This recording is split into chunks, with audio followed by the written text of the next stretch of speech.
Well, good morning, everyone, and welcome to the Revolution 250 podcast. I'm Bob Allison. I chair the Rev 250 Advisory Group. We are a consortium of 75 plus organizations in Massachusetts commemorating the beginnings of American independence. And our guests today are Jonathan Streff and Charlie Newhall, who are both teachers at St. John's Prep in Danvers. But more importantly, they are among the organizers of the commemorations of Leslie's Retreat, which happens every February in Salem, Massachusetts, commemorating an event that happened in 1775. So, Charlie, Jonathan, why don't one of you tell us what happened in February of 1775? Who is Leslie and why was he retreating? Well, I'll jump in, and Jonathan, feel free to jump in and fill in as well. Well, in February of 1775, the tide was beginning to turn in the general attitude of the colonists to be sort of more self-aware of themselves as fighting for independence, maybe, but they weren't there really yet. Yeah. And clearly, the British were coming down pretty hard with a military new governor. Governor Gage, who had come to Boston in 1774 and then come to Salem and Danvers, where St. John's Prep is, actually lived in Danvers and then operated the government out of Salem, and was suspect that the colonists were amassing gunpowder and cannons and weapons in anticipation of more rabble resistance. So he would see as rabble resistance. And he had gone back to Boston. He was no longer in Salem, but in February, he suspected, the British command had suspected that they were amassing in Salem cannons. And he had already done raids for gunpowder elsewhere in Charlestown and in Cambridge. Yeah.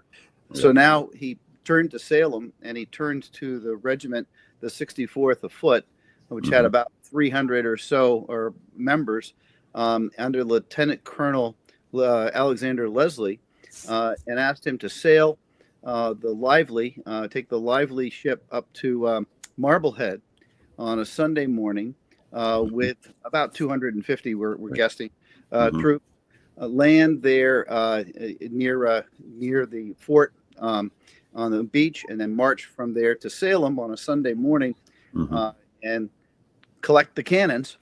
Was there a reason he's doing it on a Sunday morning?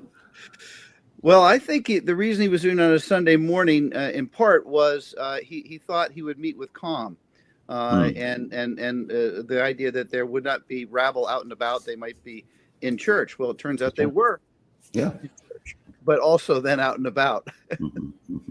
Jonathan, do you want to chime in on the Sunday? Sure. And they land in Marblehead, and as you noted, the town was alarmed, and riders make their way into Salem. Church bells are sounding, and they're arriving in town around 2 p.m., and they are heading into North Salem. So if folks are familiar with Salem at all, there's the North River, which is right near what is now the present-day commuter rail station, which is not a lot far away from where the actual bridge was at that time. So they had received reconnaissance that perhaps the foundry is where these guns were being held. So a church service at the North Church, which was right near the river, was broken up, and folks began to remove the cannon that were there to various places, Danvers, etc. And as Leslie and his regulars got a little bit closer, there was a drawbridge, and that drawbridge was raised. And so you have hundreds, if not thousands, of people on sort of the North River side of things and folks on this side. And Leslie arrives and is met with a rather sizable crowd, full of civilians, men, women, and children, most of whom had come out of church services, and had some choices to make at that moment in time. To do. He has a mission. His mission is to get those cannons, and he starts to have confrontations with various people in front of the bridge. We're told that Colonel David Mason is kind of hanging off the top of the bridge on the other side. We have Captain John Felt, who I played during the reenactment, who was a 51-year-old mariner, who I would argue, based on what I've read, there's not a lot of information about him, kind of fits into the Joseph Warren Whig element of things. He was a a parishioner at the North Church with Thomas Barnard, who I'll talk about in just a moment. And by most of the accounts, most of which comes from Endicott himself, felt was ready to start things at that moment. Now, John, Charlie, were these guys, guys who come out of the church, these folks, were they armed? Were they forming like a militia, or were they just civilians just there? Do you know if they were armed? They're very, very much not. They're coming out of church, as you said, and they are civilian. And the militia will show up later. Some with Timothy Pickering, who was the head of the militia in town. But there's a lot of controversy about when exactly the militia shows up and what exactly Timothy Pickering did in that. But it's really a civilian action, and that's one of the things that makes this particularly interesting, I think, for historians to look at and for people to know about, because there's a question of whose town is it, and this is their town. Whose bridge is it? This is their bridge. Now, were there any, Gage had been there the previous year when he's trying to set this up as the capital. So would Leslie have known these folks too? Leslie would absolutely have known these people as well. The British command had been in Boston, had been in Salem. They had friends in Salem. And they will continue to have friends in Salem, even after this incident. Salem will be a divided town all the way through the Revolution. Large contingent of Tories, a lot of passive Tories, as well as loyalists, as well as rebels. Yeah. So what about Marblehead? Is Marblehead kind of the same, or is it? It is the same, absolutely. Although a number of loyalists do leave Marblehead, they do leave Salem as well. Marblehead has a very active seaport, and a lot of the sailors are more prone, although Salem has a seaport as well, a lot of the Marblehead sailors are more prone to join the Revolutionary War spirit. So I think Marblehead tips the balance toward the rebel side. Yeah.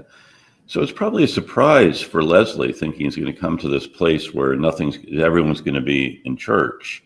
And then suddenly there's this big crowd, and his purpose isn't just to start shooting. His purpose is to get these cannon, to disarm these folks and not make them angrier.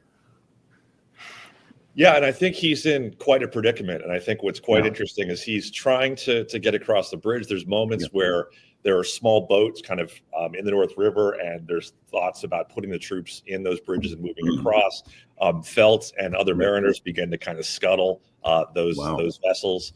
And at some point, and I don't think we're certain exactly when he arrives, but Reverend Thomas Barnard is going to show up. And I think that's when things began to change. And Barnard hadn't met Leslie before, as we talked about, and knew of these folks. And Barnard begins to, I think, kind of turn the temperature down on this particular moment. I think Leslie, again, we don't know a lot of kind of concrete information, but I think Leslie realizes that this is the man who might be able to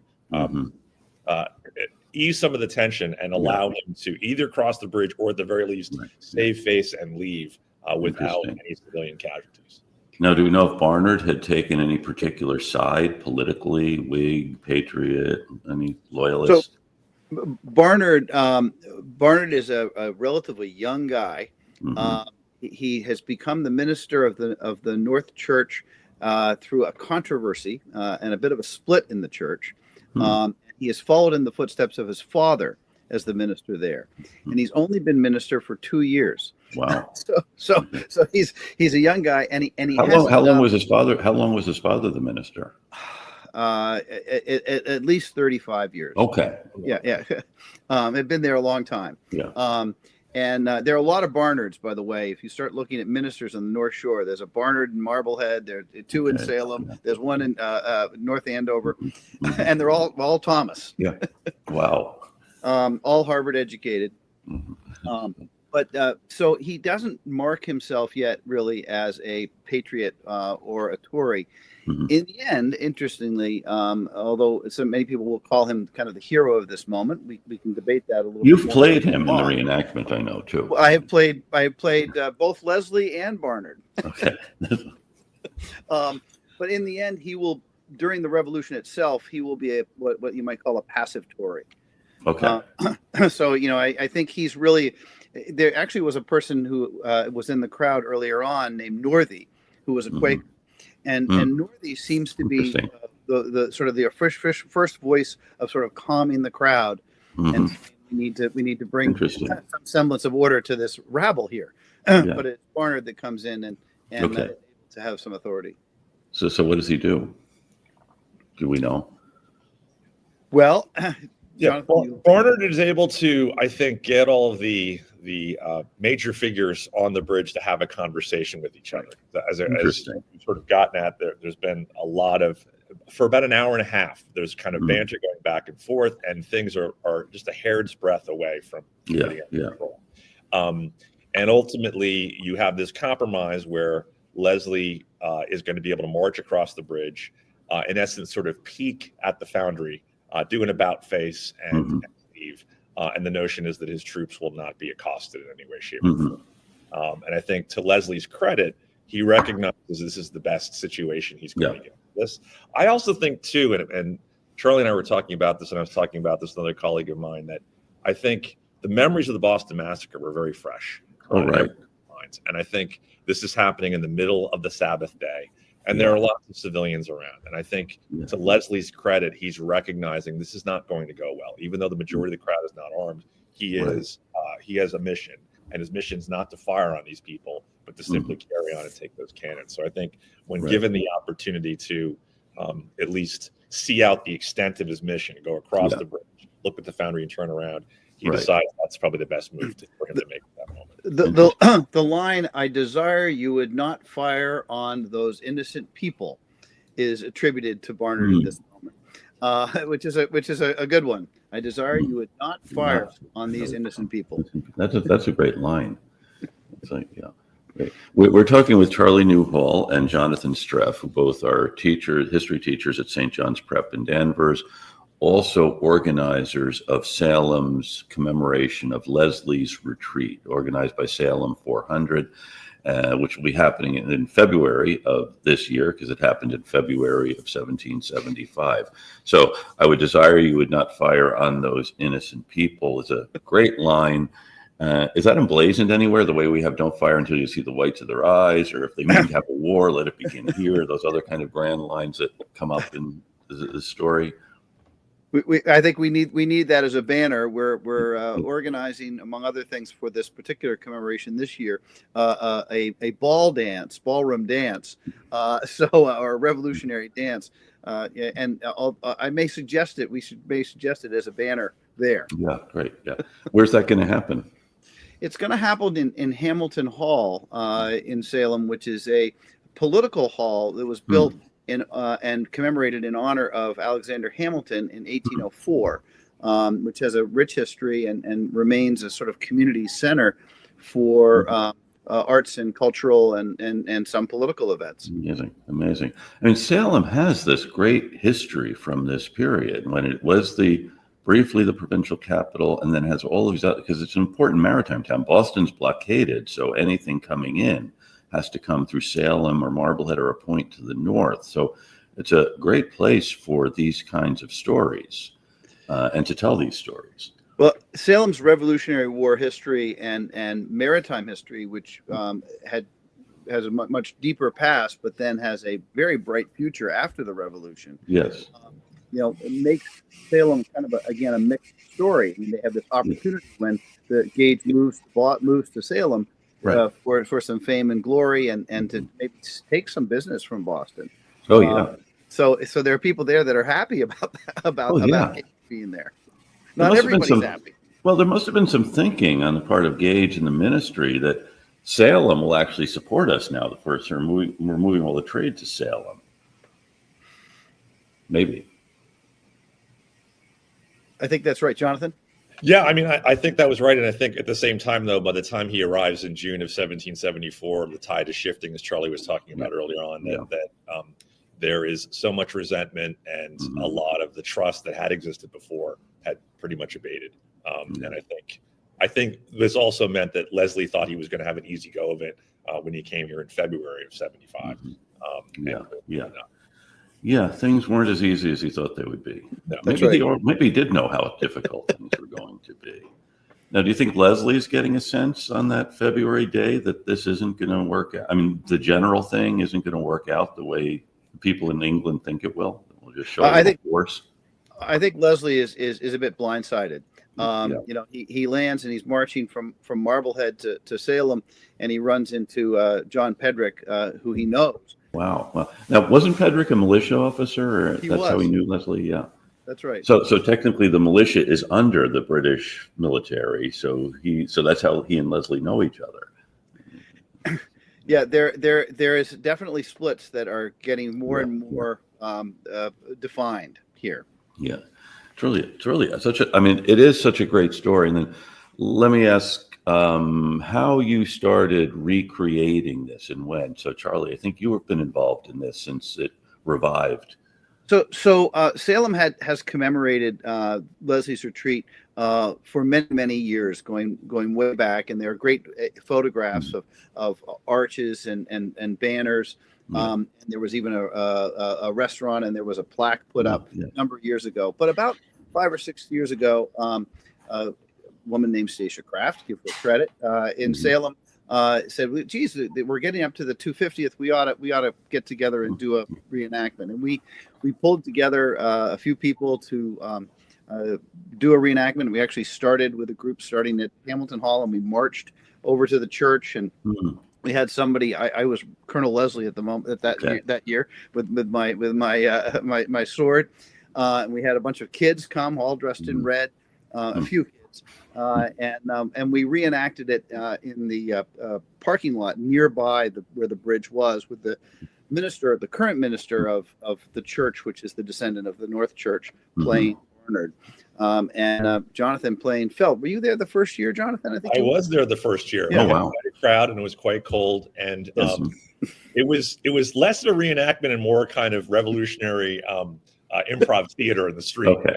That's right. More of an accurate way to talk about it, but it did kind of revive interest in the event itself. We received a lot of publicity, and Stacia continued to bang the drum for it. So we did it again in 18 and 19. Both those years we kind of had to move inside because it was pouring rain. Those years, and then Becky Putnam and then Diana Dunlap came on for 2019 and 2020. We did it outside one more time, and then COVID came in. So next few years. Go ahead. Sorry. I'm just want to interrupt and say we also got a real great leader in this, and that was a guy by the name of Charles Thorland to play Leslie. Yes. He has a wonderful. He's a former Marine police officer, so he has the stature. Oh yeah. and the attitude. Charles Thorland is absolutely terrific as Colonel Leslie, and I retired my sword to him, and I switched over and became Reverend Barnard, giving a few sermons over the years at the First Church, and then being interrupted, which was great fun to sort of switch roles and play the other side. Yeah. So This it's happening. year Yes, fine. Yeah, but this year is going to be much bigger than the past few years. We've kind of built up with inviting speakers and having some events on the Sunday. But this year, the event is going to essentially be a whole weekend. The city has come in to support the event, which has been terrific. And Jonathan is very much tied in with what's actually happening this year. I'm more tied in with the ball and that day as a participant. But Jonathan, I turn to you on what's happening this year. So this year will be a much more formal reenactment with historical accuracy standards. In fact, I will be shaving this year, so I will be looking much more 18th century than 19th century. And I will be playing Captain Felt again. Charles Thorland will be playing Leslie, and then Max Sklar, who happens to be an Episcopal priest who's played Barnard over the past few years, will be playing Barnard as well. So we will be joined by reenactors on both the British and the American side. And the city was kind enough to arrange to close down a portion of the 114 bridge. So we'll be very close to the actual site where this all happens. We're going to start off with a program in St. Peter's Church, which of course was there during the Revolutionary War, was a loyalist church. and we'll have kind of a pre-show there where we kind of set the historical context. And then the British regulars will march toward the bridge. They'll be met by the Americans, and then Captain Felt, played by myself, will have the encounter from there. But there'll be a series of events over the course of the weekend. That afternoon at the Peabody Essex Museum, Becky Putnam and folks at the PEM have arranged to have a program that focuses on fashion in the season of rebellion. We have the ball that evening.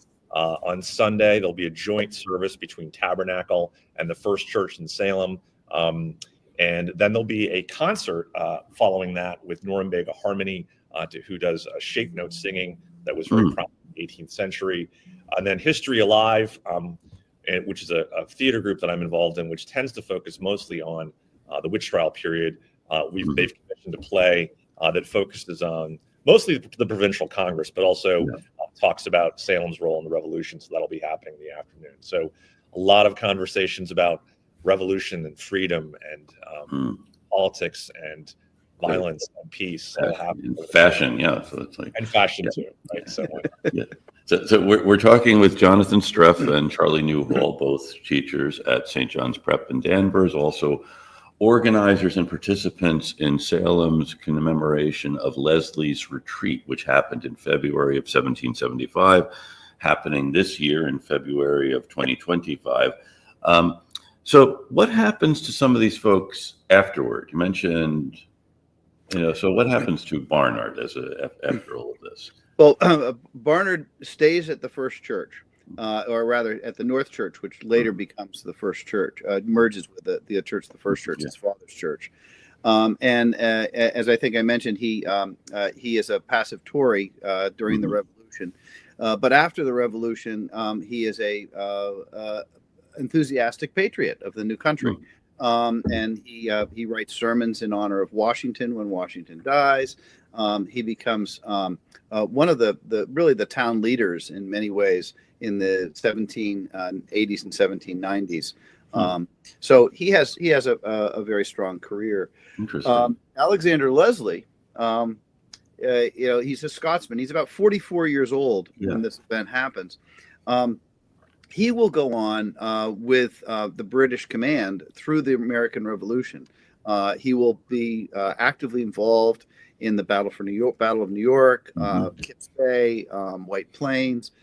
He will then go down to Charleston, South Carolina, where he will play major roles in a number of the events in the upcountry, as well as controlling Charleston, South Carolina. And then when the evacuation of the British happens from Charleston in 1782, he is the one coordinating that evacuation.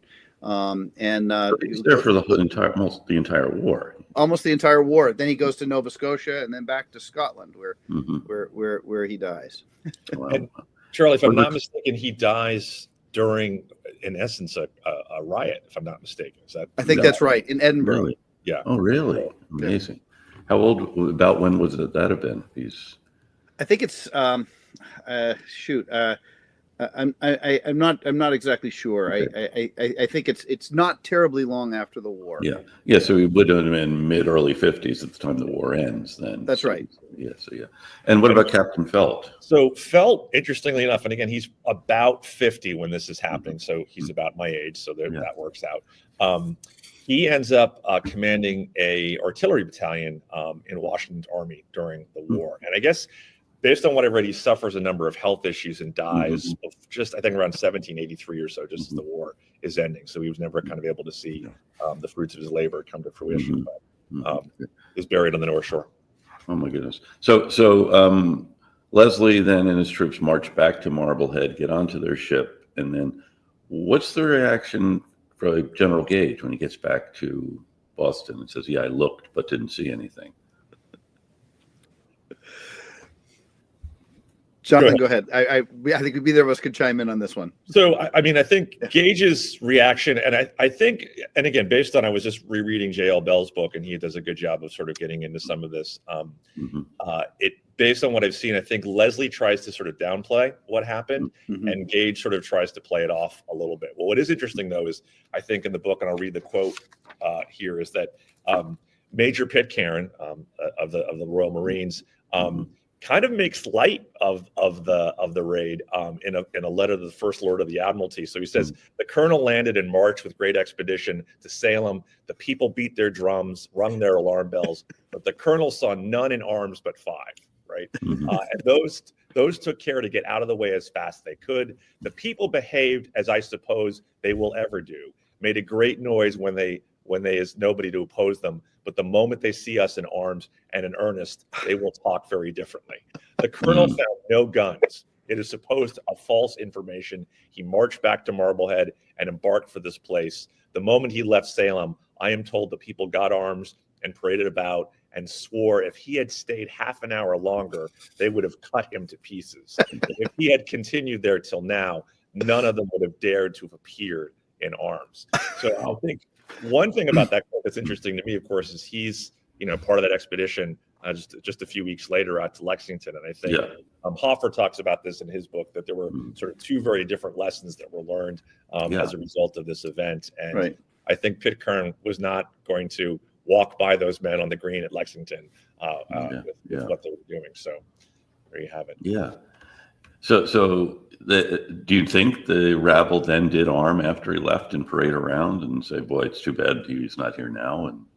Or is that just he's making that up? I think that's him sort of making things. I mean, basically what I read, I think the Danvers company was actually in Salem, but they were kind of tucked away so that they did not sort of raise any ire. But I think, much like we see in Concord and also Lexington, there's kind of this sense of shock, like what just happened?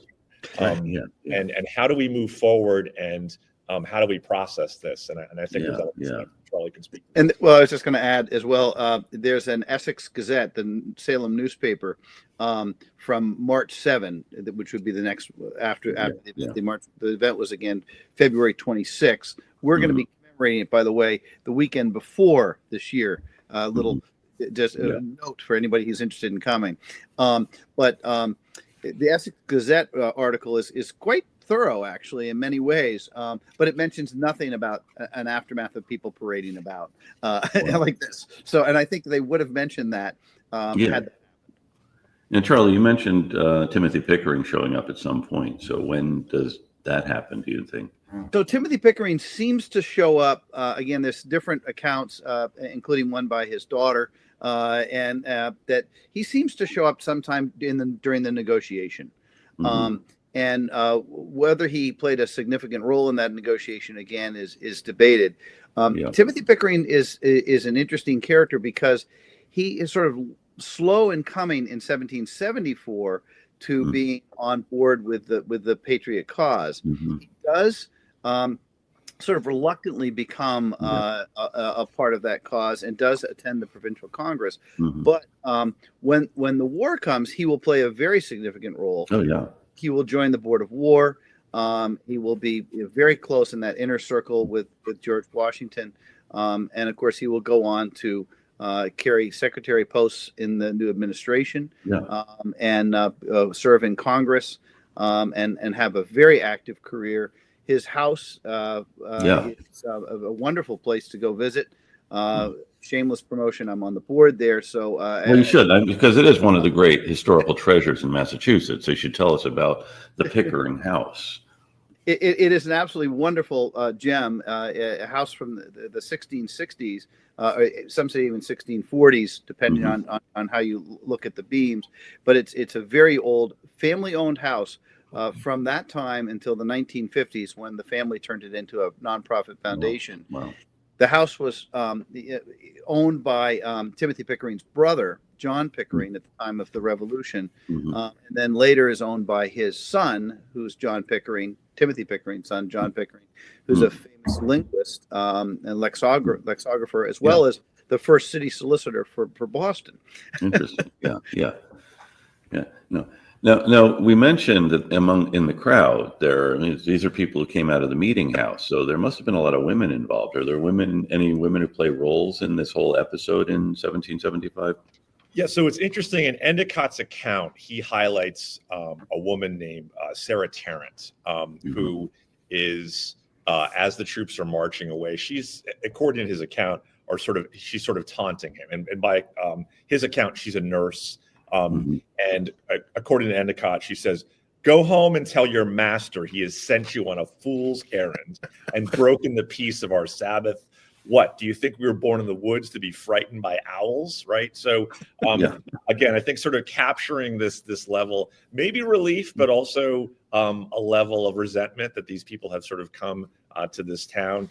And again, I think what's interesting is Endicott is when he begins to kind of gather information for his take on things, he's talking to folks who would have been children at the time. And so I think what's really interesting is that you do have pre-adolescents and adolescents. Felt actually had children in both one was in his 20s, and I think some were in their teens. And again, as a father, Charlie's a father as well, as are you, Bob. I think, it's sort of interesting to think about these various characters and how they're affected by this moment, and knowing full well that if violence starts, there's a good chance that there'll be significant civilian death that's going to scar these folks. I think, it's easy as historians to be sort of skeptical of these accounts, but I do think that if people are part of an event this arguably traumatic, that memory is going to be seared into the. And they will remember certain things. Yes, Charlie. I just wanted to add that I think in the reenactment, those of you who might come to it, you will see we have a number of women who are involved in the reenactment, and I just want to give a shout out to Alicia Diozzi, who has played Sarah Trahant for a number of years. She's a middle school social studies teacher in Wellesley Public Schools, and has such passion and enthusiasm when she shouts that line that I think it'll make your hair stand on end. She's really great. That'll be the banner on the other side of the hall. That's right. Do you think we were raised in the woods to be frightened by owls? Great. So we're talking with Charlie Newhall and John Streff from St. John's Prep, as well as from the Salem reenactment of Leslie's Retreat. So when exactly is this? You said it's a weekend of events. February 22nd and 23rd. So the reenactment will be on the morning of February 22nd, followed by an afternoon of events, and then more events on Sunday. Okay, and when's the ball, Charlie? The ball is Saturday night, the 22nd. So Washington's birthday. Washington's birthday, and if you go to hamiltonhall.org, you can buy a ticket, and you're encouraged to come in colonial festive garb, but not required to come in colonial festive garb. And tickets are still available. And we also have all of this on our Revolution 250 website for those who are interested, both in Leslie's Retreat and the ball at Hamilton Hall.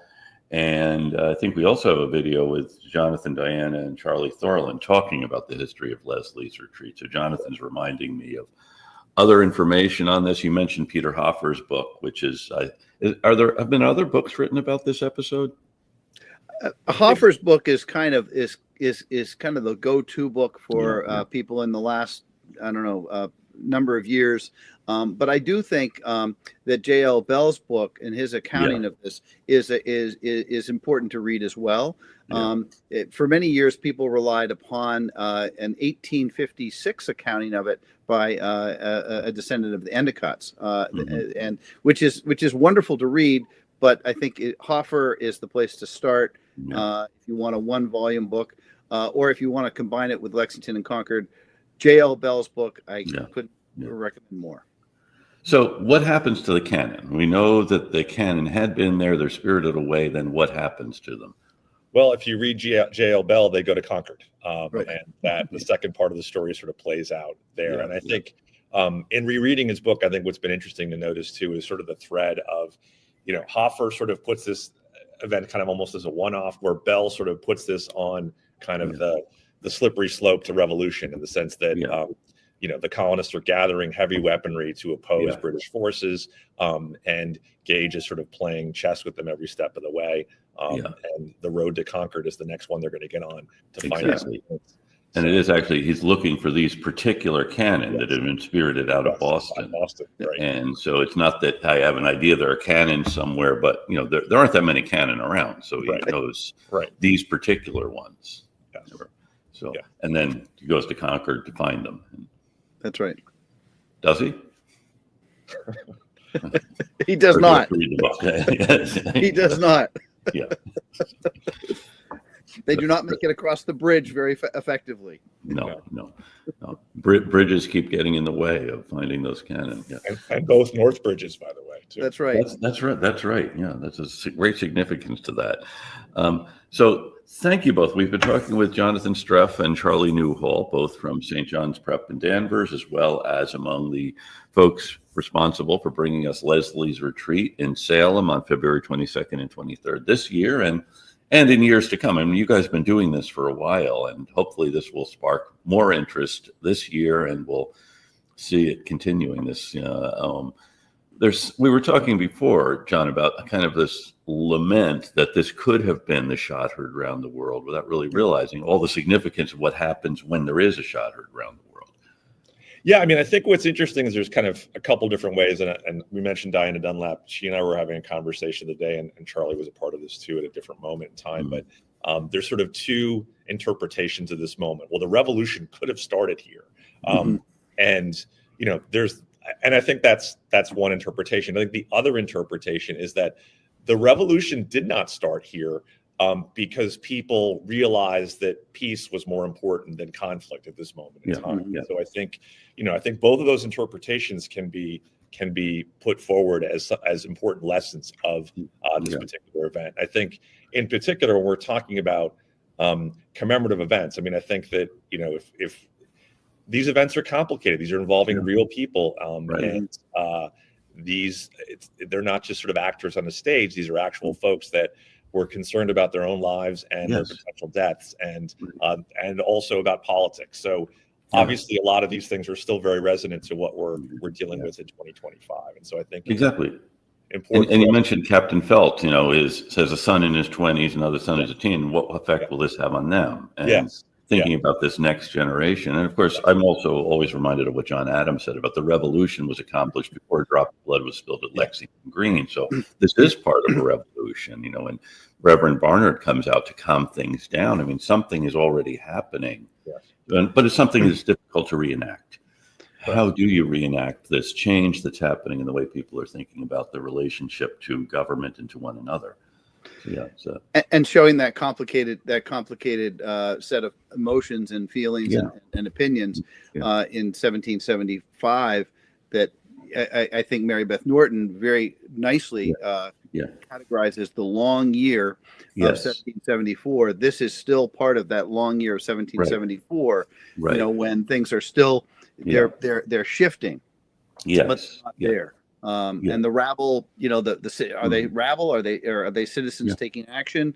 Cooler heads prevailed in Salem in 1774, February.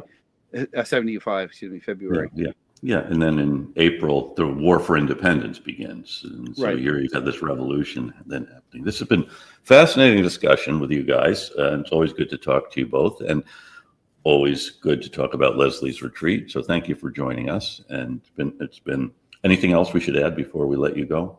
Thank you very much, Bob, for all you do, and Jonathan Lane and everybody at Rev 250. Well, thanks. Thank you, Charlie. And so I do want to thank Jonathan Lane, our producer, the executive director of Rev 250, and the man behind the curtain here who's been feeding me questions to ask to make me sound like I understand the story. And I want to thank all of our listeners around the country, around the world, and every week we thank some of them who are regularly tuning in. And if you're in one of these places, send Jonathan Lane an email, jlane@revolution250.org, and he'll send you some of our Rev 250 swag. This week, friends in Elk Grove, Illinois, Philadelphia, and Towson, Maryland, Steubenville, Ohio, Largo, Florida, and Puerto Vallarta in Mexico, and all places between and beyond. Thanks for joining us. And now we will be piped out on the road to Boston.